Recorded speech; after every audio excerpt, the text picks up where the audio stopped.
I'm a 28-year-old woman, and for as long as I can remember, Christmas hasn't been about family or joy. It's been a performance, a power play orchestrated by my mother. Every year, she turned gift-giving into a spectacle, a carefully staged event where she played the role of the generous, doting mother. For my younger brother and sister, Christmas morning meant piles of expensive presents, brand new gadgets, designer clothes, the latest gaming consoles. One year, my brother got a car, a whole car. For me, the gifts were never just bad, they were humiliating. A pack of off-brand socks, a thrift store sweater 2 sizes too big, self-help books about finding direction in life. When I was 16, she gave me a weight loss guide for teenage girls, even though I wasn't even overweight. I remember sitting there holding that book while my siblings unwrapped the latest iPhones. My mother beamed at me, waiting for me to thank her. The room was full of family, relatives who laughed awkwardly, who looked away, who pretended not to see the blatant favoritism. If I dared to show even a flicker of disappointment, she had a rehearsed response ready. "You should be grateful for what you get," she'd announced to the room. "Some kids don't get anything at all." So, every year the same script. If I smiled and played along, I was finally maturing. If I looked upset, I was spoiled and selfish. It didn't matter what I did, she always won.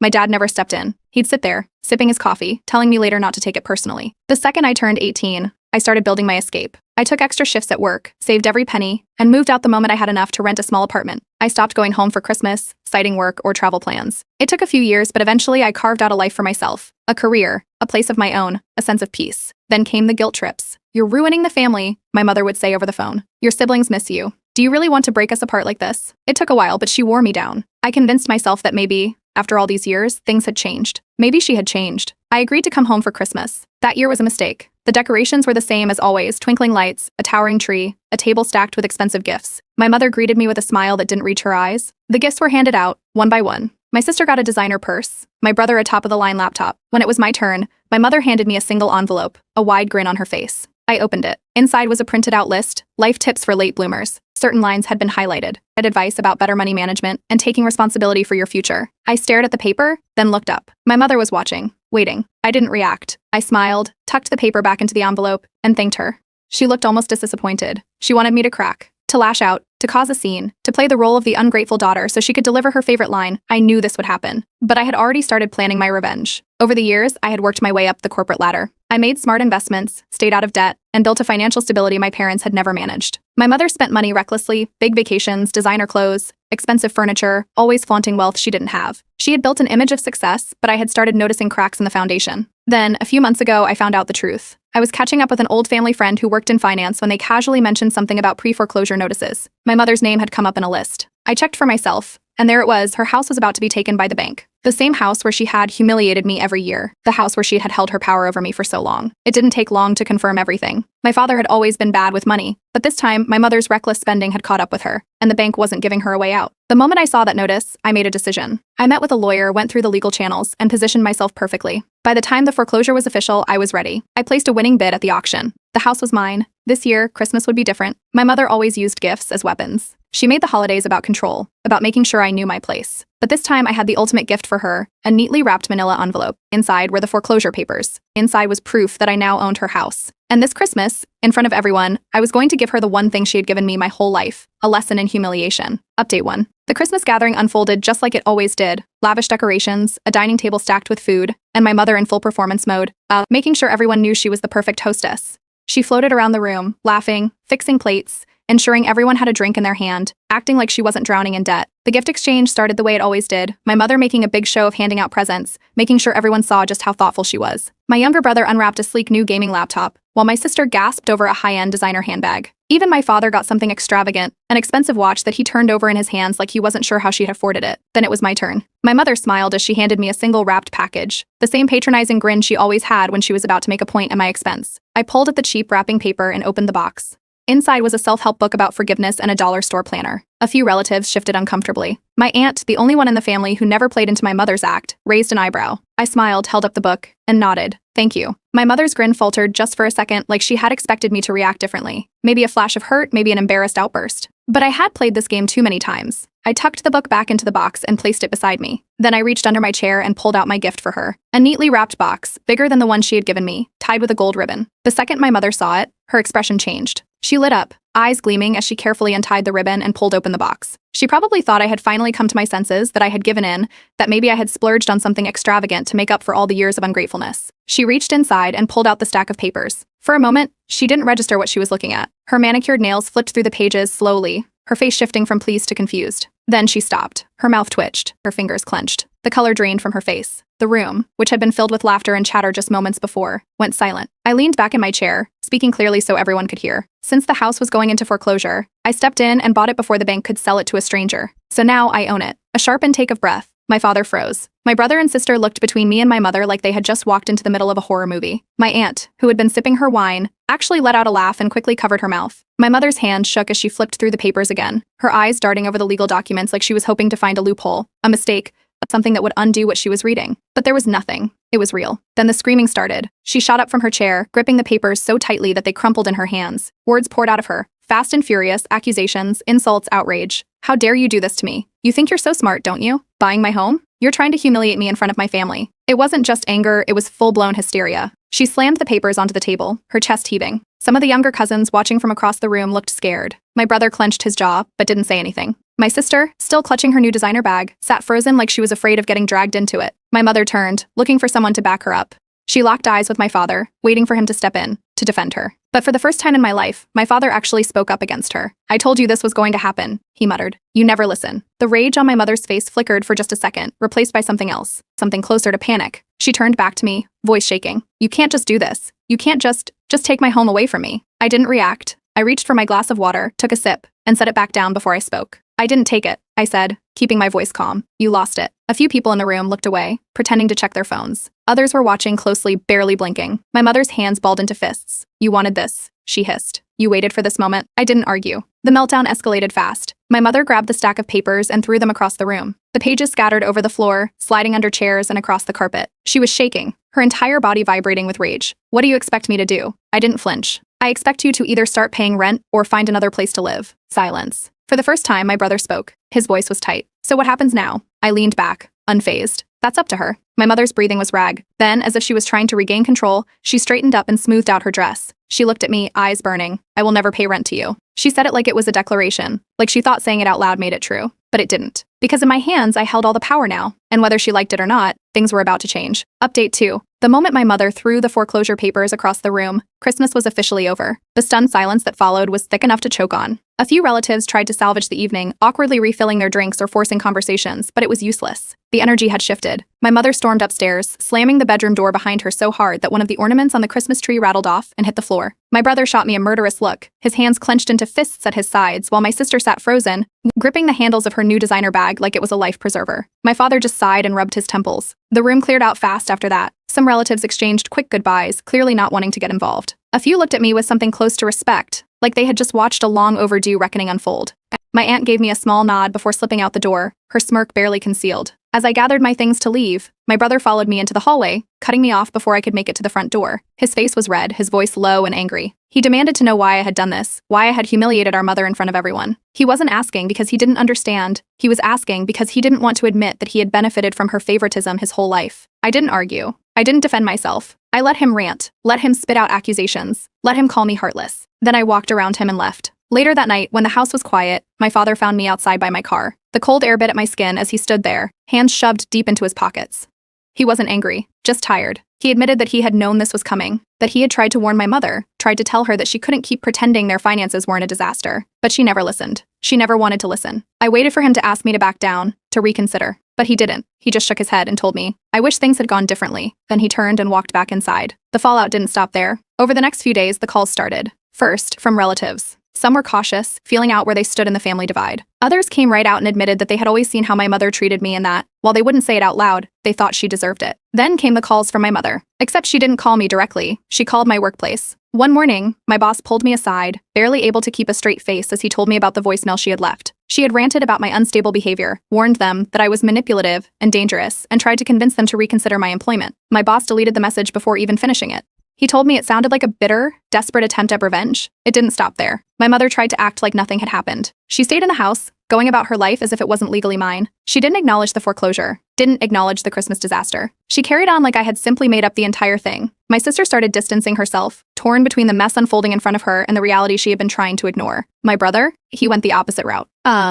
He dug his heels in, furious at me, fully believing my mother's version of events, that I had blindsided her, betrayed her, and torn the family apart out of spite. It became clear that my mother had no intention of taking responsibility, no intention of moving out, no intention of acknowledging what had happened. So I gave her a legal reminder. The first eviction notice was delivered a few weeks later. The paperwork was airtight. She had no legal claim to the house, no lease, no standing. But she still refused to acknowledge it. That's when she tried one last desperate move. A relative reached out, claiming my mother wanted to make peace over lunch. The whole thing was staged, obviously an attempt to guilt trip me, to manipulate me into backing down. I declined. That same night, I got a long, rambling voicemail. The tone shifted wildly. First, she was sobbing, begging me to fix this. Then she was furious, blaming me for ruining the family. By the end, she was demanding that I undo everything, as if I could magically reverse the foreclosure, as if she hadn't ignored every warning sign. I deleted the voicemail without responding. I made my boundaries clear. If she wanted to talk, she could do it through an attorney. She never reached out again. It was clear now. This wasn't going to end quietly. My mother wasn't going down without a fight. Update 3. The eviction notice arrived, but my mother acted like it didn't exist.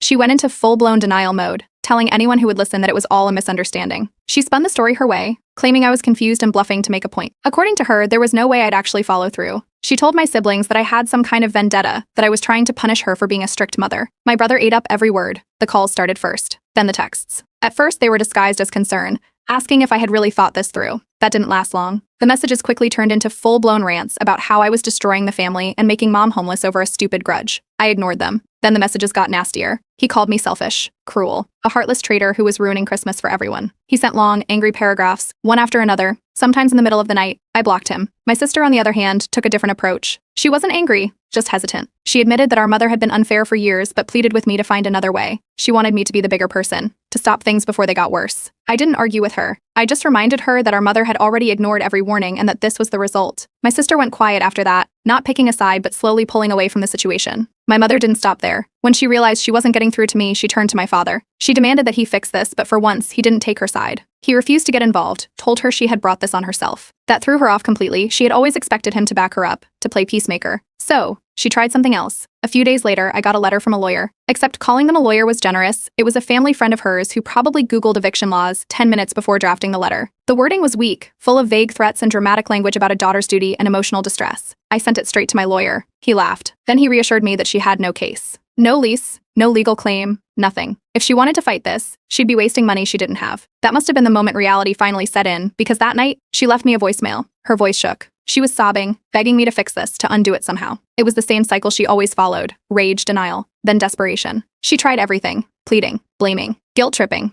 I didn't respond. The final eviction notice was served a few days later. The sheriff's department made it official. She had 30 days left. No more excuses. No more games. She had lost. And now she had to face the consequences. Update 4. The eviction deadline was approaching, but instead of looking for a new place, my mother doubled down on her theatrics. She told everyone who would listen that she was being forcibly removed by her own daughter. The story changed depending on who she was talking to. To some, she was a helpless victim, abandoned after years of sacrifice. To others, I was some heartless villain who had swooped in to steal the house out from under her. She conveniently left out the part where she had ignored every warning, every overdue bill, every chance to fix her situation before it reached this point. And then she tried to go after my job again. One morning, my boss pulled me aside, barely containing his amusement. Someone had sent an anonymous email, filled with accusations about my unstable behavior and troubling history. It was a mess of lies, clearly an attempt to get me fired. My boss read it out loud, shaking his head, before deleting it on the spot. We both knew exactly who sent it. But my brother took things even further. Since I had blocked him on everything, he found another way to lash out. One evening, as I was leaving work, he was waiting in the parking lot.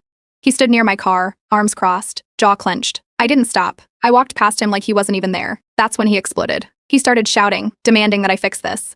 People turned to look. Security stepped in immediately. When he refused to calm down, they escorted him off the property. HR was notified. They assured me that any further incidents would be handled. That was the last time I saw him. Security called the cops to issue a formal warning. That was the final straw for me. I blocked him on every possible platform. No calls, no texts, nothing. After that, my sister reached out. She apologized for our brother's behavior but still tried to convince me to be the bigger person. I let her talk, but I didn't waver. Then came my mother's next move. She suddenly decided she wanted to talk. Except, instead of reaching out directly, she used our aunt as a messenger. She acted like she was finally ready to make peace, pretending that she just wanted a simple conversation. I didn't fall for it. But then things took a turn. A friend of mine who lived nearby called me one evening with a warning. They had overheard my mother ranting to a neighbor, saying that if she had to leave, she was going to destroy the house first. I didn't take the threat lightly. I hired a property inspector to document everything. Every wall, every fixture, every appliance. But I wanted a full record of the house's condition in case she followed through. My lawyer reassured me that if she caused any damage, she could be sued and possibly arrested. The final eviction deadline was coming fast. I expected her to make a scene, to fight, to drag it out. But no one expected what she did next. On the last day before she had to leave, my mother made her most unhinged move yet. Update 5. The eviction deadline was less than 48 hours away when my mother made her most unhinged move yet. I got home from work that evening and immediately noticed something was off. The lock on my apartment door wasn't broken, but it felt different. I stepped inside, and that's when I saw it. My drawers had been rifled through, my cabinets left slightly ajar, and a few things were missing. I checked my valuables first. My laptop, jewelry, and anything expensive were still there. But when I went into my closet, my stomach dropped. A box that had been buried in the back, full of old family heirlooms and childhood photos, was gone. And so were my spare house keys. I checked my security cam footage. Sure enough, there she was, my mother. She must have still had an old copy of my apartment key from years ago. She had let herself in while I was at work, taken what she wanted, and left. I called the police immediately and reported the break-in and theft. When they arrived, they took my statement, checked the security footage, and confirmed that my mother had unlawfully entered my apartment. Because she still had an old key, it was considered unauthorized entry rather than forced break-in, but the stolen items made it a criminal matter. The officers contacted her directly, warning that if she didn't return the stolen property immediately, I could press formal charges for theft. Instead of denying it, she went on a tirade, insisting that the items were rightfully hers. The police told me they could move forward with an arrest if I wished to pursue it, but I opted to give her a final chance to return the items before escalating further. The next morning, a package showed up at my apartment. Half of my stolen belongings were inside. The rest, still missing. I followed up with the police, and this time, they didn't give her another warning. The report was officially processed, and she now had a criminal case on her record. I didn't wait around to see if she would escalate further. That same night, I changed all my locks, got security cameras installed at every entrance, and alerted my landlord. I wasn't taking any chances, but she wasn't done. The next morning, eviction day, the police and a court officer arrived at the house to enforce the final removal. A neighbor texted me that my mother was still inside, acting like nothing was happening. When they knocked on the door, she refused to answer. It wasn't until the officers announced they were coming inside that she finally opened it, and then the screaming started. She sobbed. She begged. She wailed that this was her home, that I was kicking her onto the streets. She called me every name in the book, accused me of betraying her, of being a soulless, heartless daughter. None of it worked. The sheriff's deputies remained firm. The court officer handed her the final paperwork. This was no longer a discussion. Then she turned to me. She locked eyes with me, her face twisted in rage. "You'll regret this for the rest of your life." The officers gave her 10 minutes to collect her things. That was when she finally realized there was no way out of this. She grabbed a few bags, shot me one last glare, and left. But the damage was already done. After she was gone, I walked inside the house, and my stomach dropped. She had trashed the place before leaving. Windows were broken. Fixtures had been ripped out. Bleach had been poured onto the carpets. The walls had scratches and dents, and the kitchen sink had a massive crack in it. I called my lawyer immediately. Within the week, we filed a property damage lawsuit against her. The estimated cost to repair everything? Over $20,000. As for my mother, she ended up moving in with a distant cousin, one who barely tolerated her. And for the first time in my life, I had something I never thought I'd get: peace. Update 6. The lawsuit moved fast. My lawyer wasted no time filing for property damages after seeing the mess my mother had left behind. The estimate for repairs? Just over $20,000. She ignored the first legal notice, then the second. But she couldn't ignore the court summons. The court date was expedited, forcing her to deal with the consequences much sooner than she expected. When the day arrived, she walked in with the same act she had always used, tears in her eyes, looking small and pitiful, hoping to win sympathy. She played the victim, claiming she had been forced out of her home, that she was destitute, that she had nowhere to go. She painted me as the villain, the cruel daughter who had stolen the roof over her head out of spite. But then my lawyer presented the evidence. High-quality photos of the damage, the repair estimates, the documented threats she had made to destroy the house. The judge barely had to deliberate. The ruling was clear. She was found liable and was ordered to pay the full amount in damages. She had 90 days to pay up. The moment the decision was announced, my mother lost it. She jumped to her feet, screaming about how I had set her up,